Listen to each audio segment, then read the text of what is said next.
Okay, so today we're going to solve by quadratic equation, but just want to remind you, we're still just finding where it crosses the x-axis. So first, let's talk about the parent function. So x squared, so y'all just watch for a minute. So there's x squared. So the first one is 4x squared plus 11. So what does the 4 do to x squared? Let's take a look. So there's your parent function. So the 4 just makes it thinner. So instead of going up 1 over 1, because 1 squared is 1, it starts at 0, goes up 4. So over 1 and up 4. So it makes it thinner. So if you add something to x squared, so x squared plus 5, there's your x squared, and x squared plus 5 just goes up 5. So if you subtract 5, it goes down. So if we're going to add 11, are we going to be able to see this on our standard window? If our window goes from 10 to 10? No. So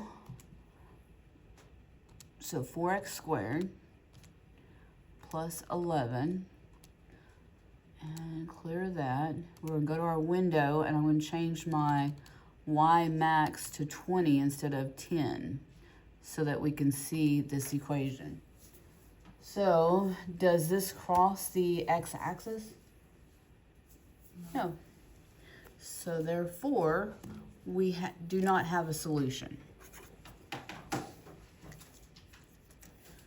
Okay, number 2.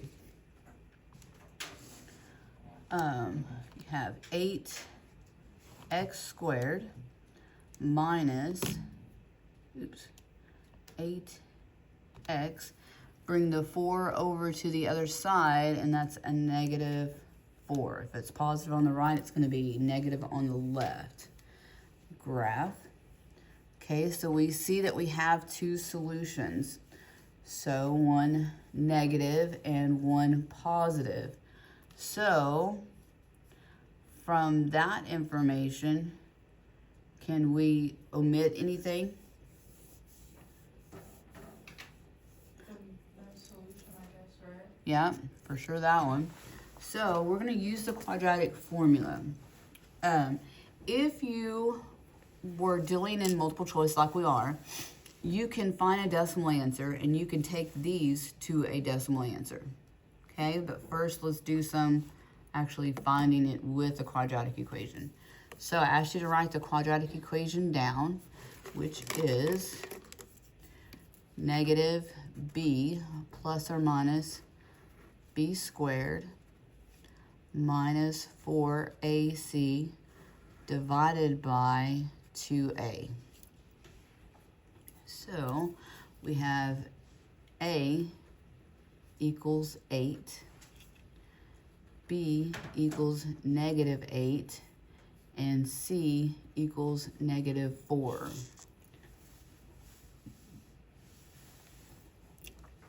And b squared, 8 times 8 is 64. If you will square it, you'll less likely make a mistake when you put it in. So negative b, so negative 8 makes a positive 8 plus or minus b squared, which is 64, minus 4 times a times c, and that's a 4, divided by 2 times 8. Now, if we were looking for just a decimal answer, then you can put the whole thing in the calculator and get a decimal answer. But if we were looking for the exact answer, then you're going to put just what's underneath the radical. So 64 minus 4 times 8 times negative 4. Press enter. So 192. So we have 8 plus or minus the square root of 192 divided by 16, 2 times 8. So if you remember, we reduced using the calculator And when you would go into y equals and type in y equals 192 divided by x squared to reduce it. So y equals, and if we wanted to leave that in there, then you can press enter on the equal to leave your equation in there. So 192 divided by x squared, and second table. So of course 1 goes in there once. 2 on the square root of 48. Well, 48 has 4 in it, so does 12. So 8 on the square root of 3. So 192 reduces to 8 on the square root of 3. So 64, 8 times 8 is 64. 64 times 3 is 192. So 64 is the largest perfect square in 192. So reducing, the only time you can reduce is when it is out of the radical. So now we can take out 8 on all 3 terms. So 8 divided by 8 is 1. 16 goes into 8, how many, or 8 goes into 16 how many times? Twice, and into 8, 1. So you have 1 plus the square root of 3 divided by 2, and 1 minus the square root of 3 divided by 2. And that is answer A.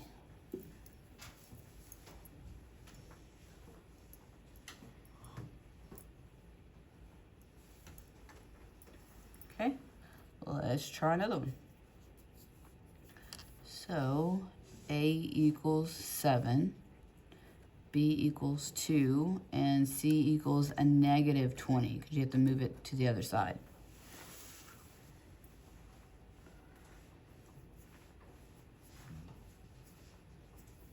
So B squared equals 4. So negative B. So negative 2 plus or minus B squared, which is 4, minus 4 times A times C, and divided by 2 times 7. And let's go ahead and graph it real quick, just in case we get lucky. So 7x squared plus 2x minus 20. And I'm going to get rid of that one and graph. And we have I have two solutions.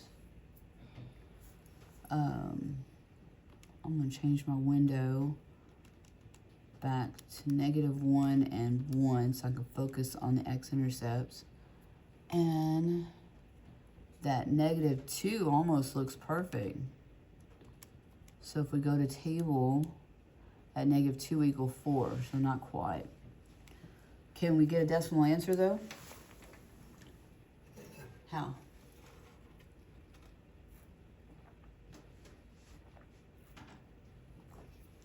Second, calculate 0, number 2. And so I'm at 0, -20. So if I want the left side, I have to wait. There's my turtle. It went by pretty quick. To get it positive, so press enter, and then go to the right of it, press enter, enter again, and so I have -1.83.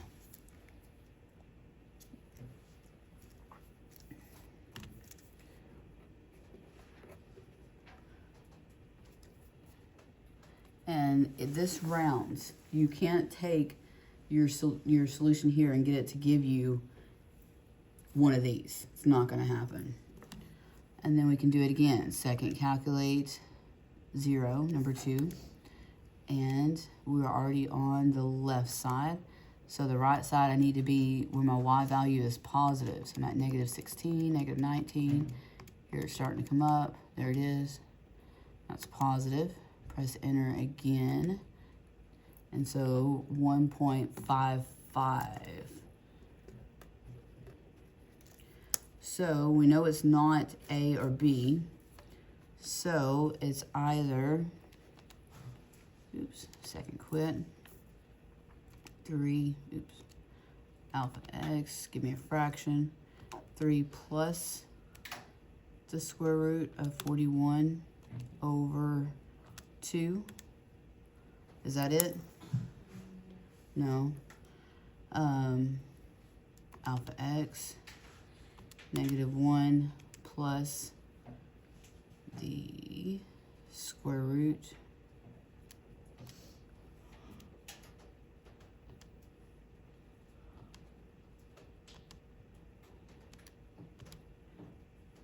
(141 over 7), and that is this one.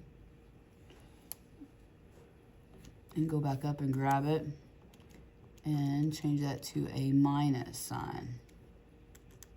And there's the other side. So D is my answer. So that works great for multiple choice. So without multiple choice, you're gonna have what's underneath the radical, so 4 minus 4 times 7 times -20. What'd y'all get?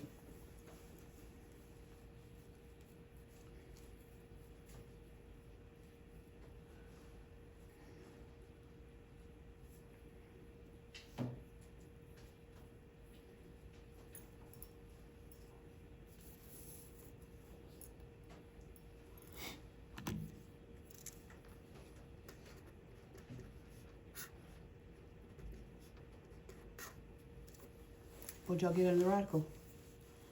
4 minus 4 times 7 times -20. Press enter. Put in your calculators. Type. What was it?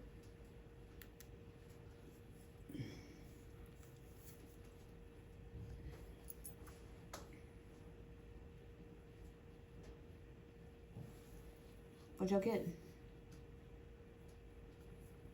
Give you a hint. Starts with 500.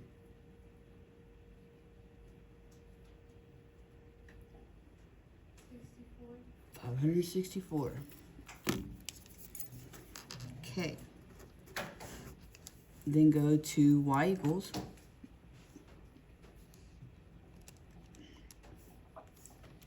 Do 564 divided by x squared.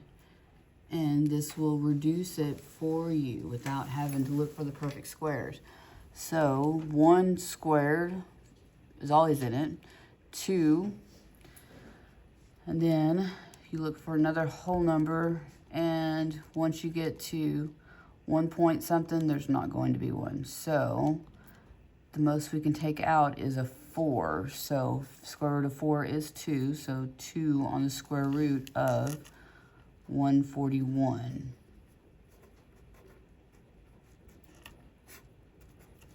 And so then we're able to reduce. 2 comes out, 1, 1, and 2. And again, that leads us to D as our answer. Okie dokie. So A equals 3, B equals 12, and C equals what?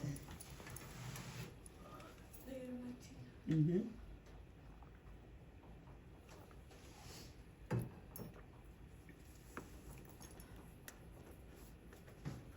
So the -19 is going to make it go way down. So we know we're going to have a solution. The A is positive, so it's going up. So, and the rest of them are not whole numbers. And B squared equals what? 144. 144. Good job.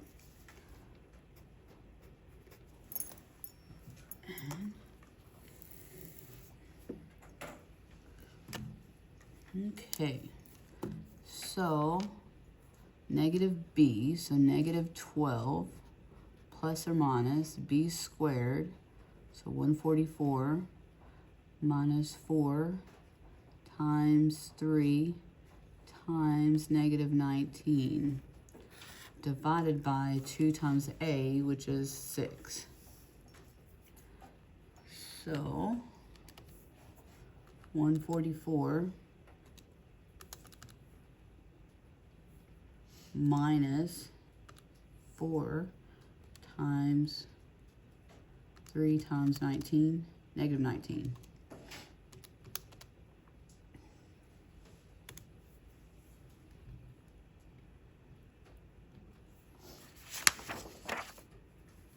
And 372. So negative 12 plus or minus the square root of 372 divided by 6. So y equals 372 divided by x squared. And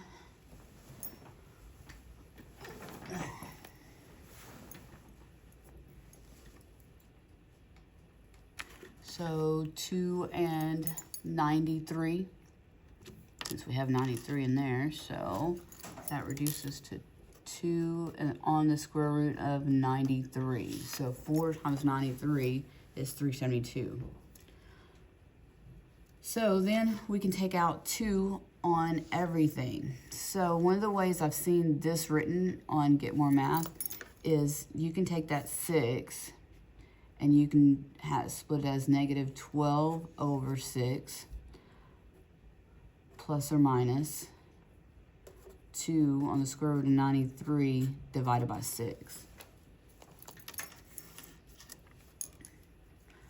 So what is negative 12 divided by 6?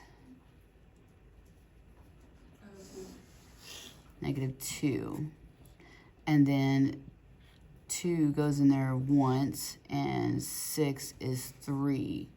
So you end up with the plus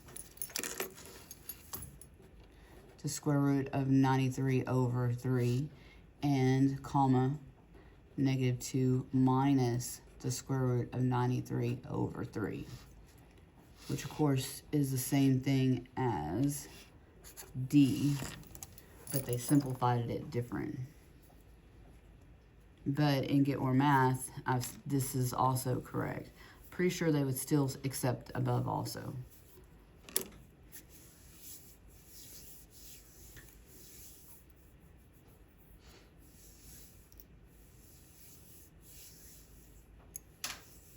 So from the pink, they just divided everything by 2. Okay, different types. So when you have 2 terms, there are 2 different types of problems. So the one type is both of these examples. So we're going to divide by 4. And v squared equals, what is 36 divided by 4? 9. You can still do these in quadratic formula. You can do all of them in quadratic formula. Opposite of squaring something is square root. And what's the square root of 9? 3. So you're going to have the positive and the negative of 3. So number 10, move the negative 2 over. 2a squared equals a positive 2, divide by 2, and a squared equals 1. And again, opposite of squaring something is square root, and you're going to have the positive and negative. Okay, works great when you end up with a perfect square. But what if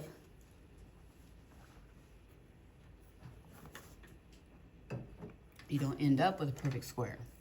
So let's say our problem looked like 3a squared equals 2. Okay, so divide by 3, and a squared equals 2/3.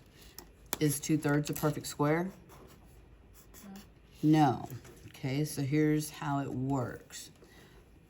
So just like there's rules that you can't leave a negative on the bottom, you can't leave a square root on the bottom either. So to get rid of a square root, the only thing you can do is multiply times 1. But our 1 is going to be whatever this denominator is. So that's the square root of 3. So the square root of 3 over the square root of 3. Because if I multiply something times 1, I don't have to do it to everything. I only have to do it to one term. What is the square root of 3 times the square root of 3? 9. Square root of 9. And 2 times 3, so we have the square root of 6 over the square root of 9. But what is the square root of 9? 3. 3. So this equals, so A equals the positive and negative